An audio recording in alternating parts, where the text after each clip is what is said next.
ಜೈ ಹಿಂದ್, ಎಲ್ರಿಗೂ ನಮಸ್ಕಾರ. Welcome back to competitive world YouTube channel. So ಇವತ್ತಿನ ಒಂದು ವಿಡಿಯೋ ಏನಪ್ಪ ಅಂದ್ರೆ, ಎಂದಿನಂತೆ ಇವತ್ತು ಅಗ್ನಿವೀರ್ ಎಕ್ಸಾಮ್ ಸ್ಟಾರ್ಟ್ ಆಗಿದ್ದಾವೆ. ಸೊ ನಿನ್ನೆ ಅಂದರೆ 7th ಜೂನ್ ಹಾಗೂ 6th ಜೂನ್ ಅಂದರು ಯಾವುದೇ ರೀತಿ ಅಗ್ನಿವೀರ್ ಎಕ್ಸಾಮ್ ಇದ್ದಿರಲ್ಲ. ಸೊ ಆದ ಕಾರಣಕ್ಕೆ ಯಾವುದೇ ರೀತಿ ವಿಡಿಯೋ ನಾನು ಮಾಡಿಲ್ಲ. ಓಕೆ, ಮತ್ತು ಎಂದಿನಂತೆ ಇವತ್ತಿನಿಂದ ಅಗ್ನಿವೀರ್ GD ಎಕ್ಸಾಮ್ ಸ್ಟಾರ್ಟ್ ಆಗಿದ್ದಾವೆ. ಸೊ ಇವತ್ತಿನ ಫಸ್ಟ್ ಶಿಫ್ಟ್ ಮತ್ತು ಸೆಕೆಂಡ್ ಶಿಫ್ಟ್ ನೋಡೋಣ ಯಾವ ಥರ ಕ್ವಶನ್ಸ್ ಬಂದಿದ್ವು ಅಂತ. ಇದರ ಜೊತೆಗೇ 5th ಜೂನ್ ಅಂದರೆ 5ನೇ ಜೂನ್ ತಾರೀಕಿನಂದು ನಡೆದಂತಹ 3rd ಹಾಗೂ 4th ಶಿಫ್ಟ್ನ PDF ಲಿಂಕನ್ನು ನಾನು ಡಿಸ್ಕ್ರಿಪ್ಷನಲ್ಲಿ ಕೊಟ್ಟಿರ್ತೀನಿ. ಓಕೆ, ಯಾರು ನೋಡಿಲ್ಲ ಹೋಗಿ ನೋಡಿ. ಓಕೆ, ಹಾಗೂ ಇವತ್ತಿನ 3ನೇ ಹಾಗೂ 4ನೇ ಶಿಫ್ಟ್ ವಿಡಿಯೋವನ್ನು ನಾನು ನಾಳೆ ಮಾರ್ನಿಂಗ್ ಅಥವಾ ನಾಳೆ ಆಫ್ಟರ್ನೂನ್ ಫಸ್ಟ್ ಶಿಫ್ಟ್ ಜೊತೆಗೇ ವಿಡಿಯೋ ಮಾಡ್ತೀನಿ. ಓಕೆ, ಸೊ ಇದಿಷ್ಟು ಆಗಲಿ. ಸ್ವಲ್ಪ ವಾಯ್ಸ್ನಲ್ಲಿ ಡಿಸ್ಟರ್ಬೆನ್ಸ್ ಇರ್ಬೋದು, ಸೊ ದಯವಿಟ್ಟು ಅಡ್ಜಸ್ಟ್ ಮಾಡ್ಕೊಳ್ಳಿ. ಸ್ವಲ್ಪ ಹೊರಗೆ ಇರೋದ್ರಿಂದ ಆ ರೀತಿ ಡಿಸ್ಟರ್ಬ್ ಆಗುತ್ತೆ. ಮತ್ತು ಎಂದಿನಂತೆ ನಾಳೆಯಿಂದ ಸೊ ಫುಲ್ ಕ್ಲಿಯರಾಗಿ ಆಡಿಯೋ ಬರುತ್ತೆ. ಓಕೆ, ಫಸ್ಟ್ ಕ್ವಶನ್ ಏನಪ್ಪ ಅಂದ್ರೆ, 2026ರ ICC ವಿಶ್ವಕಪ್ semifinal Bharat versus New Zealand final ಪಂದ್ಯವು ಎಲ್ಲಿ ನಡೆಯಿತು ಅಂತ ಪ್ರಶ್ನೆ ಕೇಳಿದ್ದಾರೆ.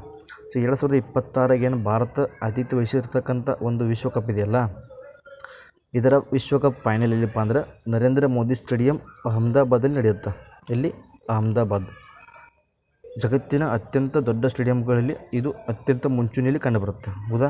ಸುಮಾರು 1,24,000 ಆಸನ ವ್ಯವಸ್ಥೆಯನ್ನು ಹೊಂದಿರತಕ್ಕಂಥ ಈ ಒಂದು ಸ್ಟೇಡಿಯಮ್ಮು ಜಗತ್ತಿನಲ್ಲಿಯೇ ಅತ್ಯಂತ ದೊಡ್ಡ ಸ್ಟೇಡಿಯಂ ಆಗಿದೆ. ಓಕೆ, ಈ ಒಂದು ಪಂದ್ಯದಲ್ಲಿ ಭಾರತ ವಿಶ್ವಕಪ್ಪನ್ನು ಗೆದ್ದು ಒಟ್ಟಾಗಿ 3 ವಿಶ್ವಕಪ್ಪನ್ನು ಗೆದ್ದಂತಹ ಮೊದಲ ತಂಡವಾಯಿತು. ಮತ್ತು ತವರಿನಲ್ಲಿ ವಿಶ್ವಕಪ್ ಗೆದ್ದಂತಹ ಏಕೈಕ ತಂಡ, ಸತತ 2 ಬಾರಿ ವಿಶ್ವಕಪ್ ಗೆದ್ದಂತಹ ಏಕೈಕ ತಂಡ ಯಾವುದಪ್ಪ ಅಂದರೆ ಅದು ಭಾರತ. ಈ ಒಂದು ಭಾರತ ತಂಡದ ನಾಯಕ ಯಾರಾಗಿದ್ದರಪ್ಪ ಅಂದ್ರೆ ಸೂರ್ಯಕುಮಾರ್ ಯಾದವ್ ಆಗಿದ್ದರು. ಓಕೆ, ಇನ್ನು ಈ ಒಂದು ಫೈನಲ್ ಪಂದ್ಯದಲ್ಲಿ ನಮ್ಮ ಅಪೋಸಿಟ್ ಯಾರಪ್ಪ ಅಂದ್ರೆ ನ್ಯೂಜಿಲೆಂಡ್ ಆಗಿದ್ದರು. ಹೌದಾ? ನ್ಯೂಜಿಲೆಂಡ್ ತಂಡದ ಕ್ಯಾಪ್ಟನ್ ಯಾರಪ್ಪ ಅಂದ್ರೆ ಮಿಚೆಲ್ ಸ್ಯಾಂಟ್ನರ್ ಅವರು. ಯಾಕಂದರೆ ಮುಂದಿನ ಎಕ್ಸಾಮ್ಗೆ ಕೇಳ್ಬೋದು ಯಾರು ನ್ಯೂಜಿಲೆಂಡ್ ತಂಡದ ಕ್ಯಾಪ್ಟನ್ ಆಗಿದ್ದರು ಅಂತ. ಓಕೆ, ನೆಕ್ಸ್ಟ್ ಇನ್ನು ಮುಂಬೈ ಬಗ್ಗೆ ವಿಶೇಷತೆ ಏನಪ್ಪ ಅಂದ್ರೆ, 2011ರ ODI ವಿಶ್ವಕಪ್ ಇದೆಯಲ್ಲ, ODI ವಿಶ್ವಕಪ್, ಈ ಒಂದು ವಿಶ್ವಕಪ್ನ ಫೈನಲ್ ಮ್ಯಾಚ್ ಎಲ್ಲಿಗಿತ್ತಪ್ಪ ಅಂದ್ರೆ ಮುಂಬೈನ ವಾಂಖೇಡೆ ಸ್ಟೇಡಿಯಂನಲ್ಲಿ ಆಗಿತ್ತು. ಓಕೆ, ಇಷ್ಟು ಮಾಹಿತಿ ಗೊತ್ತಿರಲಿ. ನೆಕ್ಸ್ಟ್ ಕ್ವಶನ್, 255 ರನ್ ಮತ್ತು 5 ವಿಕೆಟ್ ನಷ್ಟದೊಂದಿಗೆ ಈ ಸ್ಕೋರನ್ನು ಯಾವ ತಂಡ ಮಾಡಿತು ಅಂತ ಪ್ರಶ್ನೆ ಕೇಳಿದ್ದಾರೆ. ಇದು ಯಾವಾಗಿದ್ದ ಡಾಟಪ್ಪ ಅಂದರೆ 2026ರ T20 ವರ್ಲ್ಡ್ ಕಪ್ ಇದೆಯಲ್ಲ ಮೆನ್ಸ್ದು, ಆ ಒಂದು ವರ್ಲ್ಡ್ ಕಪ್ನ ಡಾಟಾ. ಯಾವ ತಂಡ T20ಯಲ್ಲಿ ಅಂದರೆ ವರ್ಲ್ಡ್ ಕಪ್ ಅಂತ ಕನ್ಸಿಡರ್ ಮಾಡಿದಾಗ ಅತಿ ಹೆಚ್ಚು ರನ್ನನ್ನು ಸ್ಕೋರ್ ಮಾಡಿತ್ತು ಅಂತ ಪ್ರಶ್ನೆ ಕೇಳಿದ್ದಾರೆ. ಇದು ಯಾವುದಪ್ಪ ಅಂದರೆ ನಮ್ಮ ಭಾರತ ತಂಡ. ಈ ಒಂದು ಸ್ಕೋರನ್ನು ಸೆಮಿಫೈನಲ್ನಲ್ಲಿ ಇಂಗ್ಲೆಂಡ್ ತಂಡದ ವಿರುದ್ಧ ಈ ಒಂದು ಸ್ಕೋರನ್ನು ಭಾರತ ದಾಖಲೆ ಮಾಡಿದ್ದು.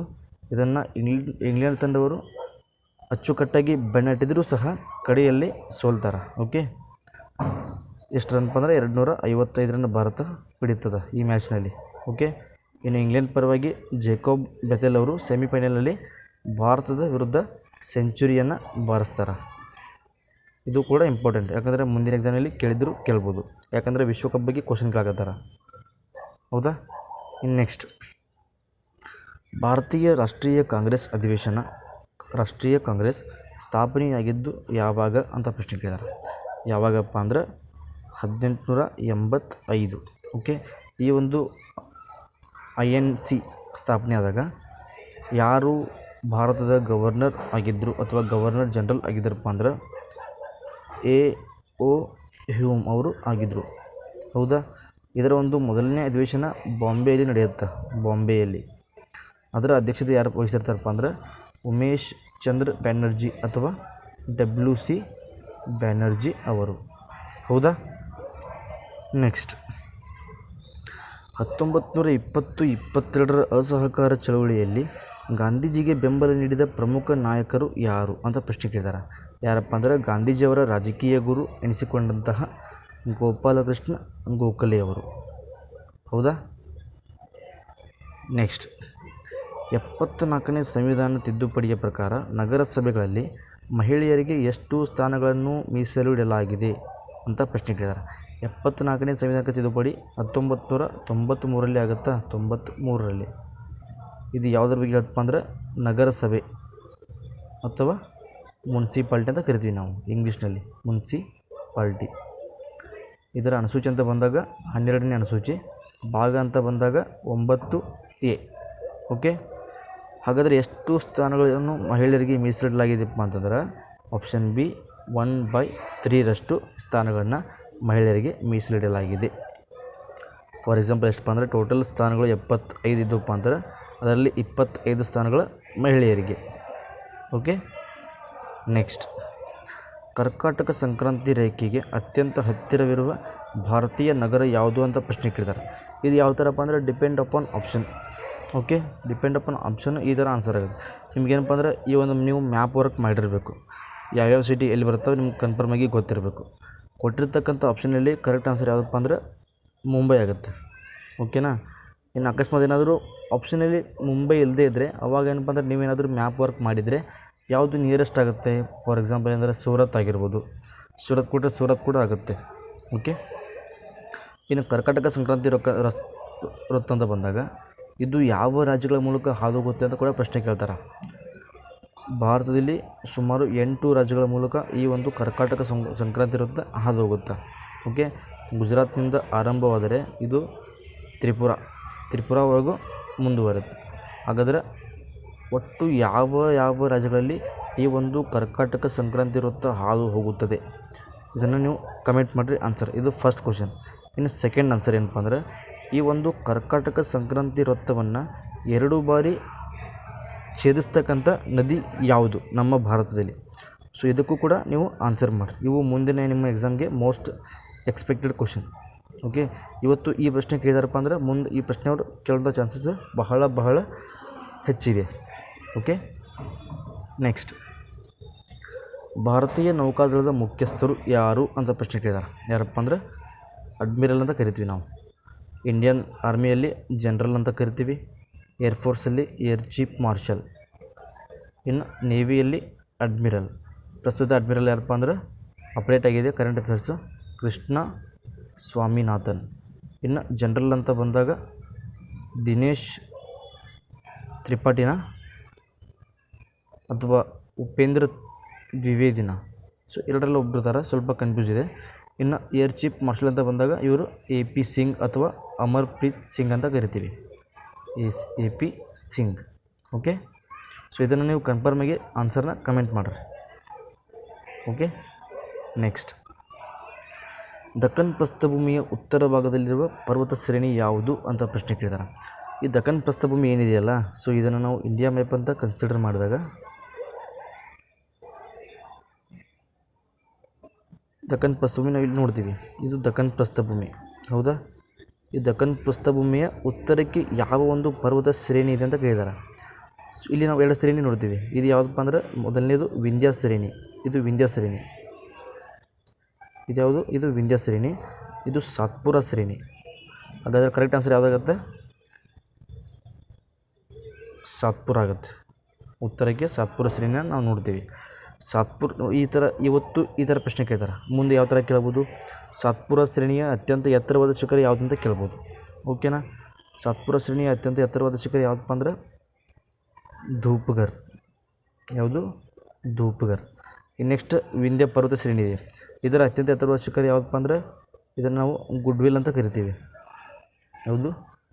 ಗುಡ್ವಿಲ್ ಶಿಖರ. ನೆಕ್ಸ್ಟ್ ಪಶ್ಚಿಮ ಘಟ್ಟ ಇದೆ. ಪಶ್ಚಿಮ ಘಟ್ಟ ಅಂತ ಬಂದಾಗ ಅದರಲ್ಲಿ ಆನೆಮುಡಿ ಅತ್ಯಂತ ಎತ್ತರವಾದ ಶಿಖರ. ಇದು ಕೇರಳದ ಅಣ್ಣಾಮಲೈ ಶ್ರೇಣಿಯಲ್ಲಿ ಕಂಡುಬರುತ್ತೆ, ಹೌದಾ?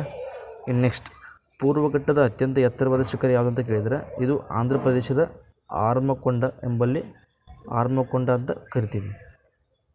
ಆರ್ಮಕೊಂಡ. ಓಕೆ. ನೆಕ್ಸ್ಟ್, ಭಾರತದ ಸರ್ವೋಚ್ಚ ನ್ಯಾಯಾಲಯವು ರಿಟ್ಗಳನ್ನು ಪ್ರಯೋಗಿಸಲು ಬಳಸುವ ಅನುಚ್ಛೇದ ಯಾವುದು ಅಂತ ಪ್ರಶ್ನೆ ಕೇಳಿದ್ದಾರೆ. ನಾವು ರಿಟ್ಗಳನ್ನು 6 ಮೂಲಭೂತ ಹಕ್ಕುಗಳಲ್ಲಿ ಒಂದು ಹಕ್ಕನ್ನು ನೋಡ್ತೀವಿ. ಏನಪ್ಪ ಅಂದರೆ ಸಂವಿಧಾನಾತ್ಮಕ ಪರಿಹಾರದ ಹಕ್ಕು. ಅಂದರೆ ಇದು 6ನೇ ಮೂಲಭೂತ ಹಕ್ಕು. 32ನೇ ವಿಧಿ ತಿಳಿಸ್ತದೆ, ಹೌದಲ್ವಾ?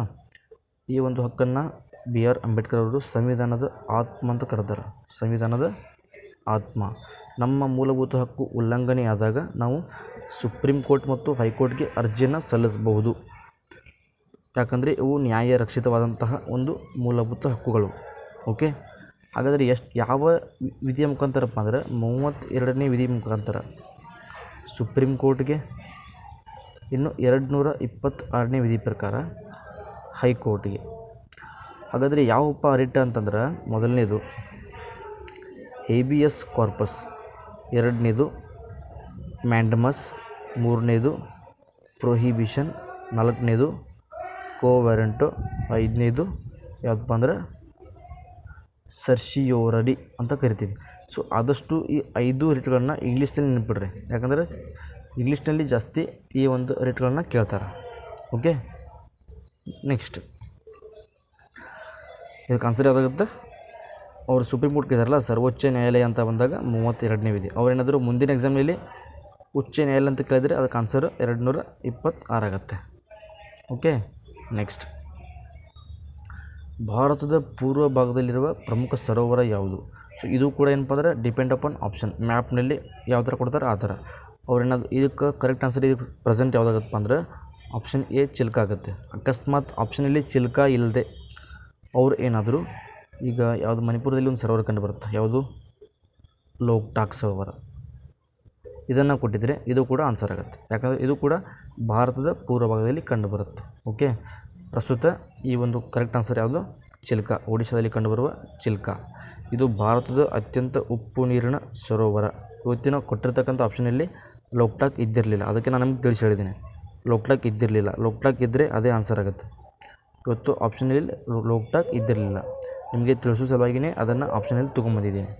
ಓಕೆ, ಲೋಕ್ಟಾಕ್ ಕೊಟ್ಟಿದ್ದರೆ ಲೋಕ್ಟಾಕ್ಗೆ ಆನ್ಸರ್ ಆಗುತ್ತೆ, ಚಿಲ್ಕ ಕೊಟ್ಟಿದ್ದರೆ ಚಿಲ್ಕನೇ ಆನ್ಸರ್ ಆಗುತ್ತೆ. ಸೊ ಇವತ್ತು ಚಿಲ್ಕ ಆಪ್ಷನಲ್ಲಿ ಇರೋದರಿಂದ ಅದೇ ಕರೆಕ್ಟ್ ಆನ್ಸರ್ ಆಗುತ್ತೆ. ಓಕೆ, ನೆಕ್ಸ್ಟ್ ಉಲ್ಲಾರ್ ಸರೋವರ. ಇದು ಜಮ್ಮು ಕಾಶ್ಮೀರದಲ್ಲಿ ಕಂಡುಬರುತ್ತೆ. ಭಾರತದ ಅತ್ಯಂತ ಸಿಹಿ ನೀರಿನ ಸರೋವರ. ಇದಕ್ಕೆ ನೀರು ಜೀಲಂ ನದಿಯಿಂದ ಪಡೆದುಕೊಳ್ತದೆ. ಓಕೆ, ಇನ್ನು ಲೋಕ್ಟಾಕ್ ಸರೋವರ ಆಗಲೇ ಹೇಳಿದಾಗೆ ಇದು ಮಣಿಪುರದಲ್ಲಿ ಕಂಡುಬರುತ್ತೆ. ಮಣಿಪುರ, ಇದನ್ನು ನಾವು ಜಗತ್ತಿನ ಏಕೈಕ ತೇಲಾಡುವ ಸರೋವರ ಅಂತ ಕರಿತೀವಿ. ಏನು? ತೇಲಾಡುವ ಸರೋವರ. ಇಲ್ಲಿ ನಾವು ಒಂದು ರಾಷ್ಟ್ರೀಯ ಉದ್ಯಾನವನ್ನು ನೋಡ್ತೀವಿ ಮಣಿಪುರದ್ದು. ಅದು ಯಾವುದಪ್ಪ ಅಂದ್ರೆ ಕೈಬುಲಾಮ್ ಜಾವೋ. ಇದು ಜಗತ್ತಿನ ಏಕೈಕ ತೇಲುವ ರಾಷ್ಟ್ರೀಯ ಉದ್ಯಾನವನ. ಓಕೆ, ನೆಕ್ಸ್ಟ್ ಪಾಕ್ ಜಲಸಂಧಿ. ಭಾರತ ಮತ್ತು ಯಾವ ರಾಷ್ಟ್ರದ ನಡುವೆ ಇದು ಜಲ ವಿಭಾಗವಾಗಿ ವರ್ತನೆ ಮಾಡ್ತದಪ್ಪ ಅಂತಂದ್ರೆ ಭಾರತ ಮತ್ತು ಶ್ರೀಲಂಕಾ ನಡುವೆ. ಓಕೆ, ನೆಕ್ಸ್ಟ್ ಭಾರತ ಸಂವಿಧಾನದ ಪೀಠಿಕೆಯಲ್ಲಿ ಕೆಳಗಿನವುಗಳಲ್ಲಿ ಯಾವುದು ಉಲ್ಲೇಖಿತವಾಗಿದೆ? ಯಾವುದಪ್ಪ ಅಂದ್ರೆ ಪ್ರಜಾತಂತ್ರ, ಇದು ಮಾತ್ರ ಉಲ್ಲೇಖವಾಗಿದೆ. ಇವು ಕೂಡ ಸಂವಿಧಾನದಲ್ಲಿ ಕಂಡು ಬರ್ತಾವೆ, ಆದರೆ ಪ್ರಸ್ತಾವನೆಯಲ್ಲಿ ಕಂಡು ಬರಲ್ಲ. ಧರ್ಮಾವಧಿ ಆಗಿರ್ಬೋದು, ಶೈಕ್ಷಣಿಕ ಹಕ್ಕು ಆಗಿರ್ಬೋದು, ವಾಕ್ ಸ್ವಾತಂತ್ರ್ಯ ಆಗಿರ್ಬೋದು. ಡಿಪೆಂಡ್ ಅಪಾನ್ ಆಪ್ಷನ್ನು ಇದಕ್ಕೆ ಆನ್ಸರ್ ಆಗುತ್ತೆ. ಓಕೆನಾ? ನೆಕ್ಸ್ಟ್, ಸೊ ಇದಿಷ್ಟು ಮೊದಲನೇ ಶಿಫ್ಟ್ ಕ್ವಶನ್ಸು ಇಲ್ಲಿವರೆಗೂ. Next second shift GK questions ಬರ್ತಾವೆ ನೋಡಿರಿ. 1857ರ ಸ್ವಾತಂತ್ರ್ಯ ಸಂಗ್ರಾಮದಲ್ಲಿ ಕಾನ್ಪುರದ ಮುಖ್ಯ ನಾಯಕರು ಯಾರು ಅಂತ ಪ್ರಶ್ನೆ ಕೇಳಿದ್ದಾರೆ. ಯಾರಪ್ಪ ಅಂದ್ರೆ ನಾನಾ ಸಾಹೇಬ್. ಓಕೆ, 1857ರ ದಂಗೆ ಪ್ರಕಾರ ಮತ್ತೆ ಕ್ವಶನ್ ಕೇಳೋದು ಕಂಪ್ಲೀಟ್ ಆಗಿದೆ, ಅಂದರೆ ಕಂಟಿನ್ಯೂ ಆಗಿದೆ.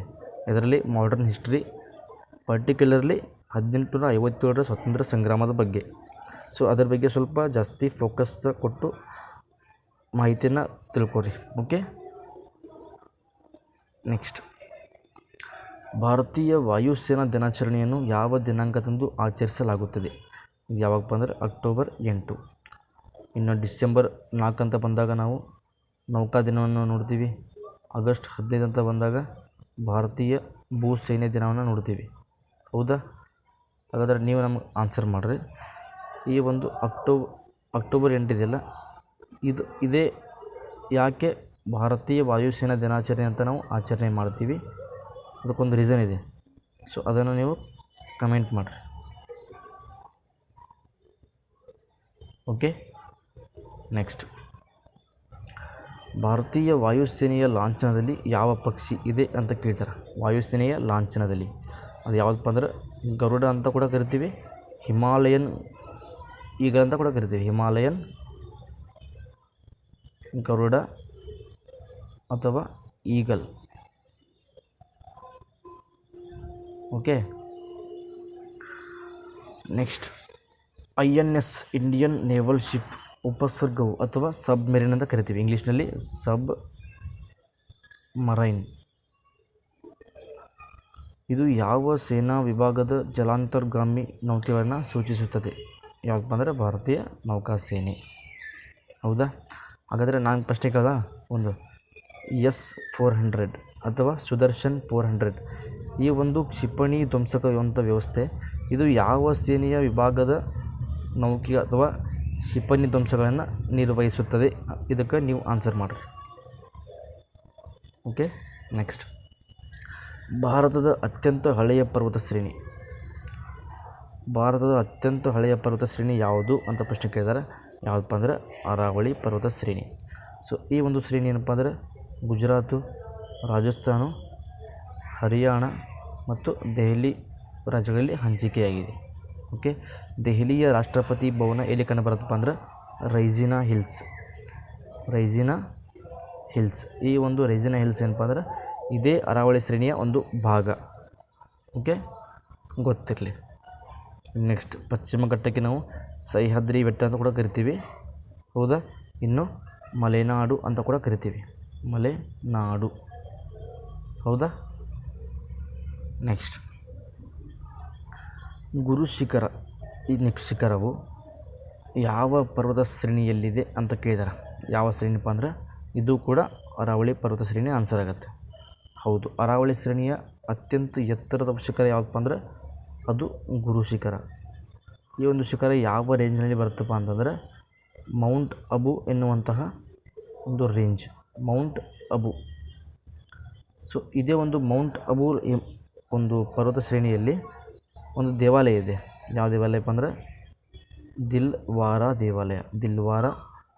ದೇವಾಲಯ. ಈ ದೇವಾಲಯ ಎದಕ್ಕೆ ಫೇಮಸ್ಸಪ್ಪ ಅಂದ್ರೆ ಇದನ್ನು ನಾವು ಶ್ವೇತಾಂಬರರ ಕಾಶಿ ಅಂತ ಕರಿತೀವಿ. ಶ್ವೇತಾಂಬರರ ಕಾಶಿ. ಓಕೆನಾ? ಶ್ವೇತಾಂಬರ, ದಿಗಂಬರ ಎನ್ನುವಂತಹ ಈ ಎರಡು ಪಂಗಡ ಜೈನ ಧರ್ಮದಲ್ಲಿ ಕಂಡುಬರ್ತಾವೆ. ಓಕೆ, ನೆಕ್ಸ್ಟ್ ಭಾರತದ ಅತ್ಯಂತ ದಕ್ಷಿಣದ ರಾಜ್ಯ ಯಾವುದು ಅಂತ ಪ್ರಶ್ನೆ ಕೇಳಿದಾರೆ. ಯಾವುದಪ್ಪ ಅಂದ್ರೆ ಇದು ತಮಿಳುನಾಡು. ಓಕೆ, ಹಾಗಾದರೆ ಭಾರತದ ಅತ್ಯಂತ ಪೂರ್ವದ ರಾಜ್ಯ ಯಾವುದು? ಅರುಣಾಚಲ ಪ್ರದೇಶ. ಭಾರತದ ಅತ್ಯಂತ ಪಶ್ಚಿಮದ ರಾಜ್ಯ ಗುಜರಾತು. ಭಾರತದ ಅತ್ಯಂತ ಉತ್ತರ ರಾಜ್ಯ ಯಾವುದಪ್ಪ ಅಂದ್ರೆ ಲಡಾಖ್. ಓಕೆನಾ? ಇನ್ನು ಅತ್ಯಂತ ದಕ್ಷಿಣದ ರಾಜ್ಯ ತಮಿಳುನಾಡು. ಓಕೆ, ನೆಕ್ಸ್ಟ್ ಬ್ರಹ್ಮ ಸಮಾಜವನ್ನು ಸ್ಥಾಪಿಸಿದವರು ಯಾರು? ಈ ಕ್ವಶನ್ ಮಾತ್ರ ಸುಮಾರು 5-6 ಸರ್ತಿ ರಿಪೀಟ್ ಆಯ್ತು ನೋಡ್ರಿ. ಒಟ್ಟು ಎಕ್ಸಾಮ್ ನಡೆದಿರೋದೇ ಕೇವಲ ಎಷ್ಟು ದಿನ ಅಪ್ಪ ಅಂದ್ರೆ ಸುಮಾರು 6 ದಿನ ಅಂತ ಅನ್ಕೋತೀನಿ. 6 ದಿನದಲ್ಲಿ ಸುಮಾರು 4-5 ಸರ್ತಿ ಈ ಕ್ವಶನ್ ರಿಪೀಟ್ ಆಯಿತು. ಓಕೆ, ಯಾರಪ್ಪ? ರಾಜಾರಾಮ್ ಮೋಹನ್ ರಾಯ್ 1828ರಲ್ಲಿ. ಎಲ್ಲಿ? ಬಾಂಬೆನಾ, ಕಲ್ಕತ್ತಾ? ಸೊ ಇವರೆಲ್ಲಿ ಸ್ಥಾಪನೆ ಮಾಡ್ತಾರಂತ ಈ ಒಂದು ಆನ್ಸರ್ನ ನೀವು ಕಮೆಂಟ್ ಮಾಡಿರಿ. ಇವರು 1829ರಲ್ಲಿ ಲಾರ್ಡ್ ವಿಲಿಯಂ ಬೆಂಟಿಕ್ ಅವರ ಸಹಯೋಗದೊಂದಿಗೆ ವಿಧವಾ ಪುನರ್ವಿವಾಹ ಕಾಯ್ದೆಯನ್ನು ಜಾರಿಗೆ ಮಾಡ್ತಾರೆ. ಸತಿ ಸಹಗಮನ ಪದ್ಧತಿಯನ್ನು ನಿಷೇಧ ಮಾಡ್ತಾರೆ. ಯಾವುದು? ಸತಿ ಸಹಗಮನ ಪದ್ಧತಿಯನ್ನು ನಿಷೇಧ ಮಾಡ್ತಾರೆ. ಹೌದಾ? ನೆಕ್ಸ್ಟ್ ಇನ್ನು ಸ್ವಾಮಿ ದಯಾನಂದ ಸರಸ್ವತಿ ಅಂತ ಬಂದಾಗ ಇವರು ಆರ್ಯ ಸಮಾಜ 1875ರಲ್ಲಿ. ಹೌದಾ? ಹಾಗಾದರೆ ಈಶ್ವರ್ ಚಂದ್ರ ವಿದ್ಯಾಸಾಗರ್ ಅವರು ಯಾವುದಕ್ಕೆ ಪ್ರಸಿದ್ಧಿ ಅಥವಾ ಫೇಮಸ್ ಆಗಿದ್ದಾರೆ? ಸೊ ಇದನ್ನು ನೀವು ಕಮೆಂಟ್ ಮಾಡಿರಿ. ಓಕೆ, ನೆಕ್ಸ್ಟ್ ಭಾರತೀಯ ಸಂವಿಧಾನದ ಅನುಚ್ಛೇದ 243 ಯಾವುದಕ್ಕೆ ಸಂಬಂಧಿಸಿದೆ ಅಂತ ಪ್ರಶ್ನೆ ಕೇಳಿದ್ದಾರೆ. ಯಾವುದಕ್ಕೆಪ್ಪ ಅಂದರೆ ವಾರ್ಡ್ ಸಮಿತಿಗಳ ರಚನೆಗೆ ಈ ಒಂದು ವಿಧಿ ಸಂಬಂಧಿಸಿದೆ. ಓಕೆ, ನೆಕ್ಸ್ಟ್ ಮೂಲಭೂತ ಕರ್ತವ್ಯಗಳು ಭಾರತೀಯ ಸಂವಿಧಾನದ ಯಾವ ಭಾಗದಲ್ಲಿವೆ ಅಂತ ಪ್ರಶ್ನೆ ಕೇಳಿದ್ದಾರೆ. ಯಾವ ಭಾಗಪ್ಪ ಅಂದರೆ ಮೂಲಭೂತ ಕರ್ತವ್ಯಗಳು 4A ಭಾಗದಲ್ಲಿ ಸೇರ್ತವೆ. ಮೂಲ ಸಂವಿಧಾನದಲ್ಲಿ ಅಂದರೆ 1950 ಜನವರಿ 26ರಂದು ಜಾರಿಗೆ ಬಂದಂತಹ ಸಂವಿಧಾನದಲ್ಲಿ ಈ ಒಂದು ಮೂಲಭೂತ ಕರ್ತವ್ಯಗಳು ಇದ್ದಿರಲಿಲ್ಲ. ಓಕೆ, ಇದನ್ನು 1976ರಲ್ಲಿ 42ನೇ ಕಾನ್ಸ್ಟಿಟ್ಯೂಷನಲ್ ಅಮೆಂಡ್ಮೆಂಟ್ ಅಥವಾ ಸಾಂವಿಧಾನಿಕ ತಿದ್ದುಪಡಿ ಮುಖಾಂತರ ಸಂವಿಧಾನಕ್ಕೆ ಸೇರಿಸ್ತಾರೆ. ಯಾವ ಸಮಿತಿ ಶಿಫಾರಸಿನ ಮೇರೆಗೆಪ್ಪ ಅಂದರೆ ಸರ್ದಾರ್ ಸ್ವರಣ್ ಸಿಂಗ್ ಸಮಿತಿ ಶಿಫಾರಸಿನ ಮೇರೆಗೆ ಇದನ್ನು ಸಂವಿಧಾನಕ್ಕೆ ಸೇರಿಸ್ತಾರೆ. ಹೌದಾ? ಹಾಗಾದರೆ 3ನೇ ಭಾಗ ಏನು ಹೇಳ್ತಪ್ಪ? ಮೂಲಭೂತ ಹಕ್ಕುಗಳು. 4ನೇ ಭಾಗ DPSP ಅಥವಾ ರಾಜ್ಯ ನೀತಿ ನಿರ್ದೇಶಕ ತತ್ವಗಳು. ಇನ್ನು ಭಾಗ 2 ಏನಪ್ಪ ಅಂದರೆ ನಾಗರಿಕತ್ವ, ಸಿಟಿಜನ್ಶಿಪ್, ನಾಗರಿಕತ್ವ.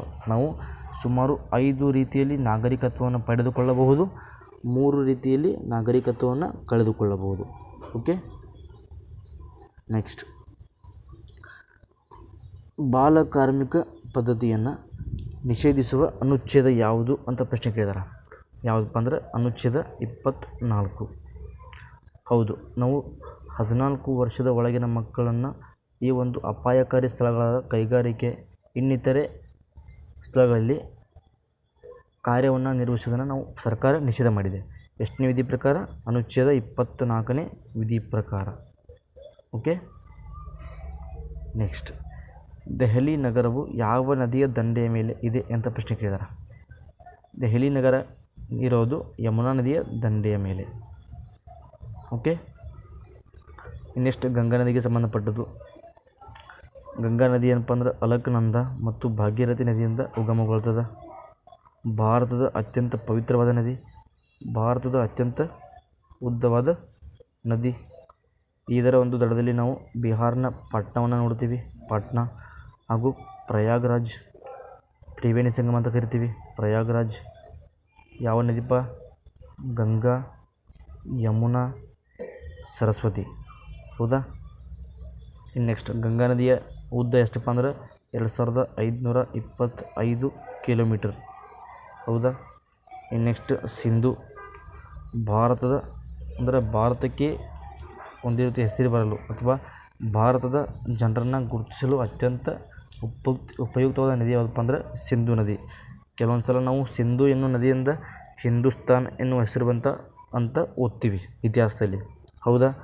ಸಿಂಧು ನದಿಯ ಪ್ರಮುಖ 5 ಉಪನದಿಗಳಿಗೆ ನಮಗೆ ಗೊತ್ತಿರಬೇಕು. ಹೌದು, ಯಾವುದಪ್ಪ ಅಂದರೆ ಜೀಲಮು, ಚೀನಾಬು, ರಾವಿ, ಸತ್ಲೇಜು, ಮತ್ತು ಯಾವುದು ಉಳಿತು?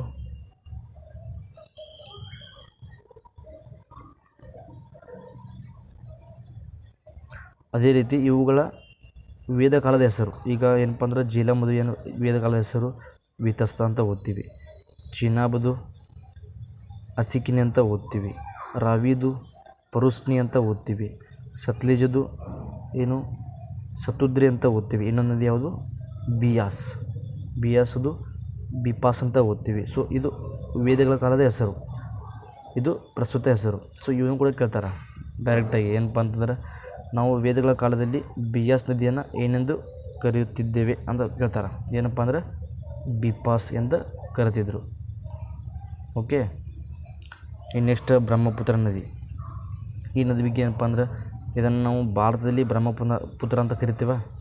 ಇದನ್ನು ಟಿಬೆಟ್ನಲ್ಲಿ ಸಾಂಗಪು ಅಂತ ಕರೀತಾರೆ. ಏನು? ಸಾಂಗಪು. ಹೌದಾ? ಈ ಒಂದು ನದಿ ಭಾರತಕ್ಕೆ ಬರುವಾಗ ಯಾವ ಕಣಿವೆ ಮುಖಾಂತರ ಪ್ರವೇಶ ಮಾಡುತ್ತಪ್ಪ ಅಂತಂದ್ರೆ ಭಾರತವನ್ನು ಅರುಣಾಚಲ ಪ್ರದೇಶದ ಬೋಮ್ದಿಲಾ ಕಣಿವೆ ಮುಖಾಂತರ ಭಾರತವನ್ನು ಪ್ರವೇಶ ಮಾಡುತ್ತೆ. ಓಕೆ, ಈ ಒಂದು ನದಿ ಏನಪ್ಪ ಅಂದ್ರೆ ಜಗತ್ತಿನ ಅತ್ಯಂತ ದೊಡ್ಡವಾದ ನದಿ ದ್ವೀಪವನ್ನು ನಿರ್ಮಾಣ ಮಾಡುತ್ತೆ. ಯಾವ ದ್ವೀಪ ಅಂತಂದ್ರೆ ಅದು ಮಜುಲಿ ದ್ವೀಪ. ಇದು ಅಸ್ಸಾಂನಲ್ಲಿ ಕಂಡುಬರುತ್ತೆ. Okay, next. ಸೊ ಇದಿಷ್ಟು ಇವತ್ತಿನ ಫಸ್ಟ್ ಹಾಗೂ ಸೆಕೆಂಡ್ ಶಿಫ್ಟ್ ಕ್ವಶನ್ಸ್ ಅನಾಲಿಸಿಸ್. ಮತ್ತೆ ಮುಂದಿನ ವಿಡಿಯೋದಲ್ಲಿ ಅಂದರೆ ನಾಳೆಯ ಫಸ್ಟ್ ಹಾಗೂ ಸೆಕೆಂಡ್ ಶಿಫ್ಟ್ ವಿಡಿಯೋ ಜೊತೆಗೇ ಇವತ್ತಿನ ಥರ್ಡ್ ಹಾಗೂ ಫೋರ್ತ್ ಶಿಫ್ಟ್ ಕ್ವಶನ್ಸ್ ಕೂಡ ಡಿಸ್ಕಸ್ ಮಾಡೋಣ ಅಂತ ಹೇಳ್ತಾ ಈ ಒಂದು ವಿಡಿಯೋನ ಇಲ್ಲಿಗೆ ಮುಗಿಸ್ತಾ ಇದ್ದೀನಿ. ಇನ್ನೂ ಯಾರು ಎಕ್ಸಾಮ್ ಬರೀತಾ ಇದ್ದೀರಿ ಎಲ್ರಿಗೂ all the best. Thank you.